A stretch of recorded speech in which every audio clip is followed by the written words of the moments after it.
ये सही है कि ईरान पर अमेरिका ने प्रेशर बनाया हुआ है लड़ाई करने के लिए, लेकिन एक्सपर्ट ये पैरेलल भी ड्रॉ कर रहे हैं कि जिस तरह अमेरिका ने इराक पर अटैक किया था और ईरान के ऊपर किस तरह के अटैक करेगा, सिचुएशन दोनों में बहुत फ़र्क है। ईरान की सिचुएशन बहुत कॉम्प्लेक्स है क्योंकि ईरान जो है इराक नहीं है।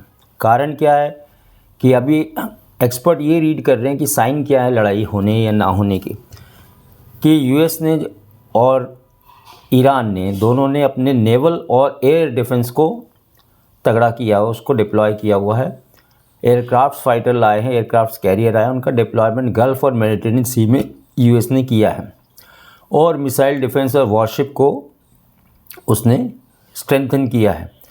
ये एक इंडिकेशन है। दूसरा ये क्या है कि इकोनॉमिक सैंक्शन ईरान के ऊपर अभी भी बनी हुई है। ईरान को तेल बेचने के लिए रोक रखा है, उस पर सैंक्शन लगा रखी है, उसके फाइनेंशियल नेटवर्क को रोक रखा है। तो कर क्या रहा है ईरान की, वो प्रॉक्सी टेंशन कर रहा है। उसके जो समर्थित गैंग हैं जो कि अटैक करते हैं, जैसे हुती जैसे मिलिटेंट ग्रुप, वो इराक और सीरिया में अमेरिकन बेसिस पे छोटे मोटे छिटपुट अटैक करते हैं। लाल सागर में जो है ईरान के समर्थित दूसरे ग्रुप जो है वो जहाज़ों का आना जाना डिसरप्ट करते हैं या रोकते हैं रेड सी में। तो ये फ़र्क है। लेकिन सबसे मेजर फ़र्क जो मिलिट्री स्पेशली रीड कर रहे हैं वो है कि ईरान के पास जो डिटरेंस कैपेबिलिटी है वो इराक से कई गुना ज़्यादा है। उसके पास मिसाइल के आर्सेनल है, मतलब इतने स्टॉक हैं उसके पास मिसाइल के कि वो मारता रहेगा और कई महीने लड़ाई जारी रहेगी। दूसरा है उसके पास रीजनल प्रॉक्सीज़ हैं, हुती है और दूसरे अटैकर्स हैं, मिलिटेंट्स हैं जो समुद्र में जो है लुटेरे बन के लूटते हैं और अटैक करते हैं अमेरिकन बेसिस पे या शिप्स के ऊपर। तीसरा, वो ग्लोबल ऑयल फ्लो को रोक सकता है स्ट्रेट ऑफ हॉर्मुज़ में और नॉर्दर्न इंडियन ओशन में। तो ये दो इम्पॉर्टेंट एस्पेक्ट्स हैं जो ईरान वॉर, इराक वॉर और ईरान को अलग करते हैं। इराक इसकी कंपैरिजन में इतना स्ट्रांग नहीं था।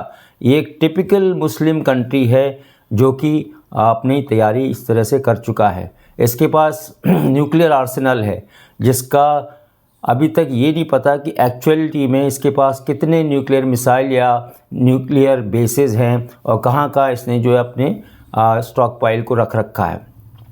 तो इस तरह की रीडिंग है और मिलिट्री एक्सपर्ट ये भी रीड कर रहे हैं कि ये जो अगर लड़ाई होती है यूएस और ईरान में तो इसमें कॉस्ट बहुत ज़्यादा होगी, अमेरिका को बहुत बड़ी कॉस्ट का भुगतान करना पड़ेगा। तो मेरे ख्याल से मिलिट्री लीडर्स और मिलिट्री जो एनालिस्ट हैं वो लोग यही रीड कर रहे हैं कि चूँकि वार कॉस्ट बहुत ज़्यादा होगी तो अमेरिका जो है इस पचड़े में नहीं पड़ना चाहेगा।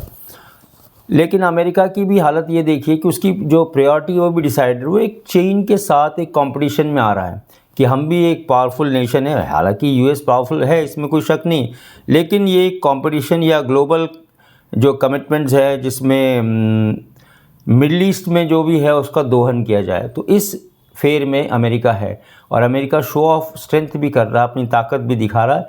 लेकिन जहाँ तक इंडिकेटर्स बता रहे हैं कि एक्चुअल लड़ाई जो है बहुत बड़ी रिस्क राइजिंग होगी अमेरिका के लिए भी और खाड़ी के दूसरे देशों के लिए। तो मैं नहीं समझता कि इसके अंदर अभी ये हम कह सकते कि लड़ाई होगी ही, क्यों कि ईरान इराक नहीं है, ये अमेरिका को भी मालूम है और दुनिया के दूसरे देशों को भी मालूम है।